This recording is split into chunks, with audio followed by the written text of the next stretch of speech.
Sans être un expert en histoire, j'ai quelques affinités avec certaines périodes de l'histoire de l'humanité, qui me vient pour une grande partie du jeu vidéo et de l'autre des mangas et bandes dessinées que j'ai lus.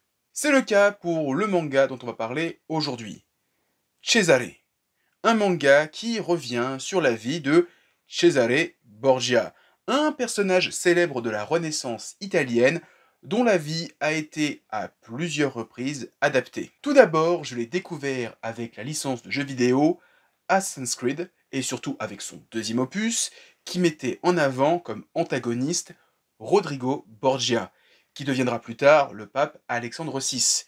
Et dans la suite, Assassin's Creed Brotherhood, le méchant était le fils de Alexandre, Cesare. En 2011 est sortie non pas une, mais deux séries télé, une américaine, l'autre franco-allemande italienne. On a même eu droit à une bande dessinée écrite par Alexandro Jodorowsky. Mais aujourd'hui, il va être question d'un manga sur ce fameux personnage qui est Cesare Borgia. Le manga est coécrit par Fuyumi Soryo et Motoaki Hara et dessiné entièrement par Fuyumi Soryo. Au Japon, le manga est sorti entre mars 2005 et novembre 2021 dans le magazine Morning de Kodansha. En France, les 13 tomes sortis aux éditions Kiun. Résumé. Naïf et studieux, Angelo da Canossa n'est guère armé pour la vie étudiante à l'université de Pise, lieu d'intrigue et de tension dans l'Italie de la Renaissance. Son innocence résistera-t-elle à sa rencontre avec Cesare Borgia, rejeton d'une famille à la réputation sulfureuse, dont le père est sur le point d'accéder au Saint-Siège? Rivalité entre les différentes factions de l'université, machination politique et lutte fratricide, Angelo va partager les années de formation d'un jeune homme en passe de devenir l'un des personnages les plus fascinants de l'histoire. Avant de commencer à parler du manga, il faut mettre au clair certaines choses en ce qui concerne le manga Cesare et aussi ma perception et mes attentes de ce manga. Tout d'abord, on me l'a vendu comme étant un manga très documenté concernant l'histoire du personnage de Cesare Borgia. De plus, c'est un manga que j'ai découvert sur le tard, après avoir découvert les jeux vidéo Assassin's Creed, les séries télé et la bande dessinée de Jodorowsky. J'avais donc énormément d'attentes sur ce manga, qui se voulait comme une biographie sur ce personnage, qui était très important dans les œuvres nommées précédemment, mais qui n'était pas le personnage central du début jusqu'à la fin. Un sentiment qui est plus accentué par la toute première page du manga, enfin sa page 2 et sa page 3, qui est une double page où on voit Cesare adulte en tenue de guerrier qui part à la conquête de l'Italie. Eh bien c'est là où pour moi le bas blesse.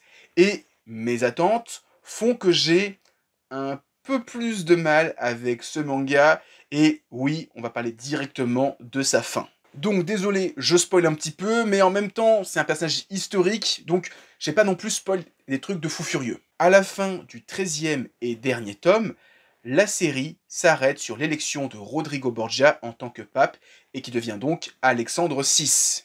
À la fin du 13e et dernier tome, la série s'arrête sur l'élection de Rodrigo Borgia au trône de Saint-Pierre. Et donc il devient pape et prend le nom d'Alexandre VI. Et pour le peu que je connais du personnage, tout ce qui devient vraiment intéressant autour de Cesare, sa conquête de l'Europe, tout ça, bah c'est après l'ascension de son père en tant que pape. Et donc, ça donne vraiment l'impression que j'ai eu 13 tomes de build où on nous prépare un truc, pour finalement s'arrêter avant le croustillant, avant le plat de résistance. J'ai eu une super entrée. Par contre, ben, le plat, je l'attends encore. Et encore plus le dessert. Ce qui fait que, maintenant que vous avez ça en tête, si vous trouvez que je suis un tout petit peu dur avec la série, c'est par rapport à ces attentes que le manga n'a pas réussi à combler. Et je dois dire que, après avoir relu le manga, je suis retombé dans mes vieux travers.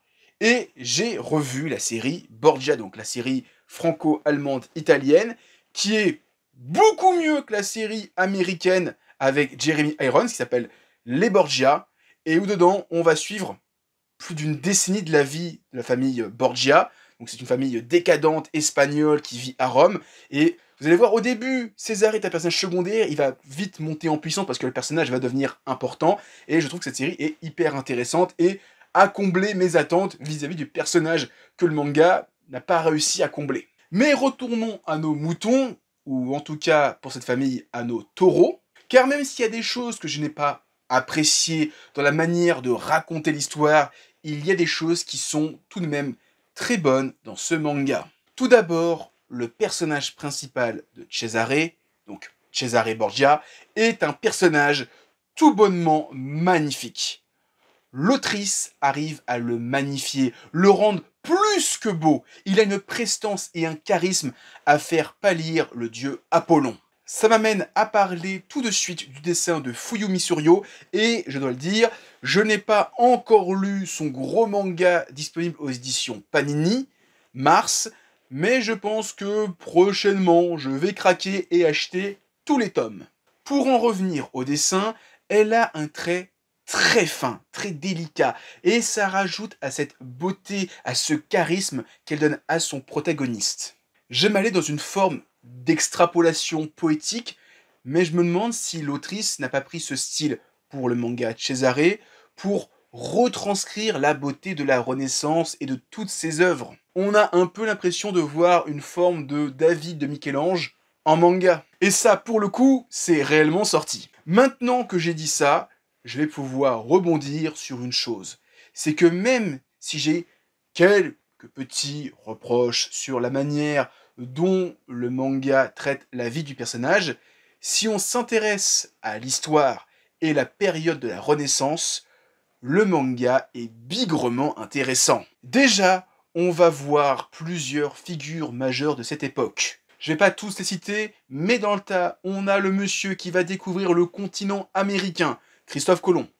On a plusieurs figures religieuses très importantes, comme Rodrigo Borgia, qui deviendra le pape Alexandre VI, ou encore Giuliano della Rovere, qui deviendra le pape Jules II. Et du côté artistique, on va voir le célèbre romancier Machiavel et des artistes qui ont donné leur nom à des tortues, Leonardo da Vinci et Michel-Ange. Le tout est agrémenté à la fin de quasiment chaque tome de 4-5 pages d'explications sur ce qui se passe dans le volume.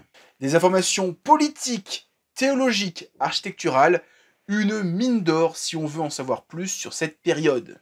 Maintenant, avant de conclure, je vais juste remettre un dernier petit coup de poignard dans César. Oui, je suis une brute. Mais une brute qui essaie d'être compatissant, car je pense savoir pourquoi le manga se termine de cette manière. Le manga a commencé en 2005 au Japon.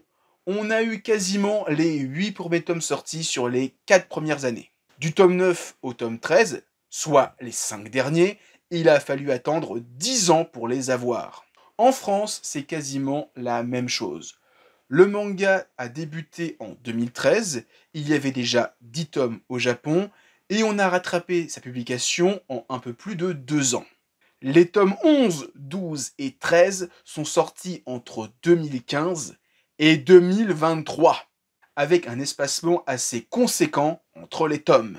Sans être un expert dans le monde de l'édition et dans le système de prépublication d'œuvres japonaises, quand je vois l'âge aujourd'hui un petit peu avancé de l'autrice, qui a 65 ans, je suis persuadé qu'à l'origine, il était réellement question de raconter toute la vie du personnage, mais que l'autrice a eu des problèmes de santé qui a dû abréger la série et la faire se terminer à l'élection du pape Alexandre VI, qui donne une conclusion qui peut être pour certains satisfaisante. Mais encore une fois, je parle de moi, j'avais certaines attentes parce que je connaissais un peu le personnage, et j'aurais tellement aimé que l'œuvre aille jusqu'à la mort de Cesare.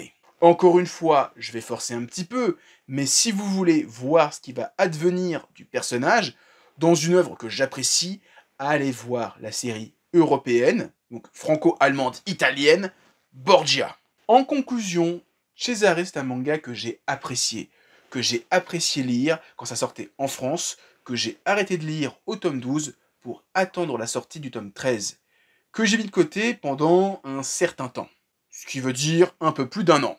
pour enfin lire l'œuvre d'une traite et pas juste lire le tome 13 et le mettre de côté et l'oublier. J'avais réellement envie de tout relire pour en parler aujourd'hui, même si je savais que le manga n'irait pas dans la direction que j'aurais espéré au départ. L'aventure qu'on vit avec ce personnage et tous les gens qu'il va côtoyer est magnifique. Elle est belle. Et encore une fois, c'est dommage que ça s'arrête si tôt. Mais donnez-lui sa chance. Lisez cette œuvre de Fuyumi Soryo et peut-être que comme moi, vous aurez envie ensuite de lire son manga Mars.